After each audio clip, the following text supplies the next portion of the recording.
요즘 제가 미용인들을 자주 만납니다. 99%가 어렵다. 가게를 축소해야 되겠다. 직원을 줄여야 되겠다. 정말 마음이 아픕니다. 왜 그렇게 됐을까요?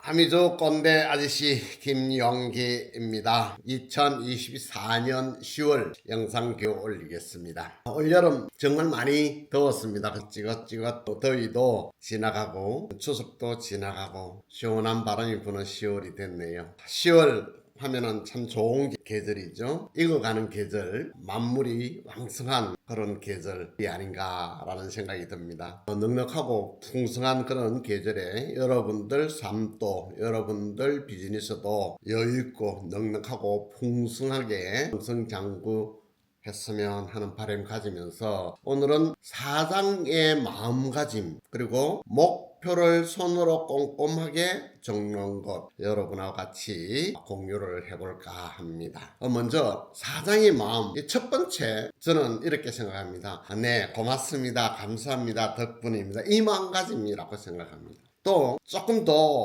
큰 사장이 되려 그러면 배려하는 마음, 베푸는 마음, 이해하는 마음, 용서하는 마음, 격려를 잘해주는 마음가짐, 이런 마음가짐을 가져야만 정말 대단한 CEO가 되지 않겠는가. 내가 나 스스로 무엇을 인생에서 시작할 수 있다는 너무너무 감사한 일이죠. 남이 시켜서 하는 일이 아니라 내가 스스로 원해서 내 주체적인 삶을 시작할 기회를 가진 것 정말 감사해야 되죠. 그런데 이 감사한 마음 사장으로서는 언제나 간직하면서 역할을 해야 되지 않겠는가. 물론 회사가 크든 적든 미용실 규모가 컸든 작든 관계없다라고 생각합니다. 내 삶과 가족을 부양할 수 있음에 감사해야 하고, 사업이 커졌으면 내가 주어진 이 행운에 더더욱 감사한 마음, 그리고 앞에 있는 사람 남을 배려하는 마음. 자, 앞에 있는 사람에게 급료를 줄 수 있고 국가에 세금을 낼 수가 있고 사회 구성원의 역할을 하고 살아갈 수 있는 것에 진심으로 감사한 마음, 이게 사장의 마음가짐이다. 제 경험을 해보니까 그렇더라고요. 그래서 제가 이 자리에서 참 여러 차례 이런 이야기를 했습니다. 믿음 주고 사랑 주고 관심 가져주고 격려해 주고 배려해 주고 베풀고 이해하고 용서해 주고 고맙습니다, 감사합니다, 덕분입니다, 오 대단하십니다, 박수 치주고, 이런 마음가짐이 사장의 마음가짐이 아닌가. 이런 마음가짐이 되어야만 사장으로서 존경받는 CEO가 되지 않겠는가. 존경받는 CEO가 되어야만 큰 사회적인 역할을 할 수가 있겠죠. 여러분들, 지금 이 영상을 보는 여러분들은 정말 이런 마음가짐으로 지금 회사를 운영하신다면, 또 미용실을 운영하신다면 정말 보람 가득한 나날이 될 것이다, 이런 생각이 듭니다. 감사하는 마음을 가진 사람은 정신적으로 육체적으로 더 나은 삶을 영위할 수가 있다고 했습니다. 또한 자기 삶의 긍정적인 측면에 집중하고 자신의 부족한 부분에 대해 그 부분에 연연하지도 않고 자신감과 자존감을 높이는 데 큰 도움이 될 것입니다.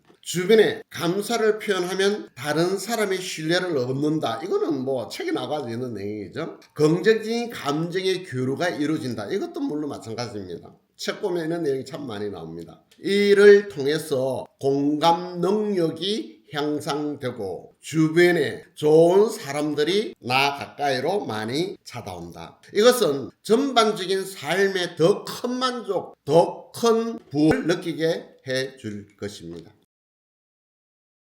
사장의 마음가짐. 두 번째는 CEO로서는 정말 정직해야 됩니다. 정직이 항상 최선의 선택일까? 물론 그거는 아니겠죠. 제가 사회생활 해보니까 그렇습니다. 어떤 데는 조금은 비정상이 정직이 들어가야 비즈니스의 묘미를 살릴 수 있는 부분들도 간혹 있기는 합니다. 그러나 궁극적으로 보면 정직해야 된다, CEO는. 이런 고민은 매번 문제에 봉착할 때마다 고민을 하게 됩니다. 정직해야 되는가? 조금은 비정직을 넣어도 되는가? 이건 언제나 고민을 할 수밖에 없는 그런 시간에 봉착하게 될 때가 많이 있습니다. 그런데 많은 경제학자, 윤리학자, 기업 현자는 정직이 최선의 정책이라고 책에 나와 있고요. 또한 우리를 설득을 많이 하고 있습니다. 언제나 다 옳다고 할 확신은 제가 서지 않지만 거짓에 대한 확실한 대가는 분명히 치른다는 것은 여러분한테 드리고 싶네요.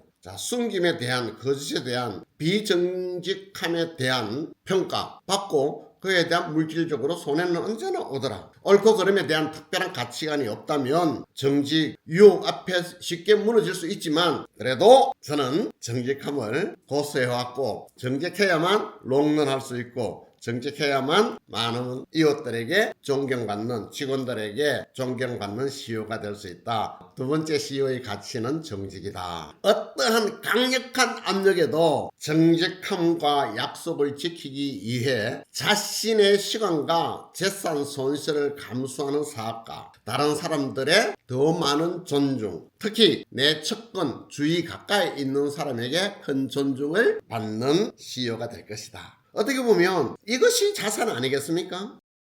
세 번째, 쉬우면서도 굉장히 어려운 겁니다. 자신과의 약속, 이걸 지키는 사람이 돼야 된다. 시간, 약속 지키기, 자신과의 시간도 중요하지만 사업가는 앞에 사람과의 약속은 무슨 일이 있어도 지켜야 된다. 그래서 이렇게 사업에서의 가장 큰 가치는 신뢰, 이 신뢰를 증명하는 첫 도구가 뭡니까? 약속이겠죠. 약속을 지킨다는 것은 다른 사람의 시간을 존중하고 그 사람들의 삶을 소중하게 여긴다는 다른 뜻이 될 수도 있습니다. 그 무엇보다 시간을 지키는 것은 나의 삶을 더 존경하는 일이고 특히 내 업무의 심층면이며 직장에서 신뢰를 구축하는 큰 매개체가 될 것이다. 시간을 잘 지키면 다른 시간을 보다 효율적으로 사용할 수가 있어서 생산성도 엄청 향상될 것입니다. 또한 비용 절감으로도 이어질 것이고 더 많은 시간을 확보할 수 있는 이점도 있을 것이다. 그래서 여러분들 출근 시간, 고객님과의 예약 시간 이 좀 철두철미하게 좀 지켜줘야 되는데 제가 현직에 있을 때도 고객님 찾아오면은 기다려주세요. 기다리라고 해라. 내가 2시에 고객님과 약속했는데 자기가 식사한다고 기다리라고 해라. 이런 사람이 어떻게 고객님으로부터 신뢰감을 얻을 수 있고 그 고객님이 신뢰를 하고 다시 또 재방문을 할 수 있고 또 그 신뢰감을 바탕으로 해서 다른 사람을 지인을 추천해 줄 수가 있겠습니까?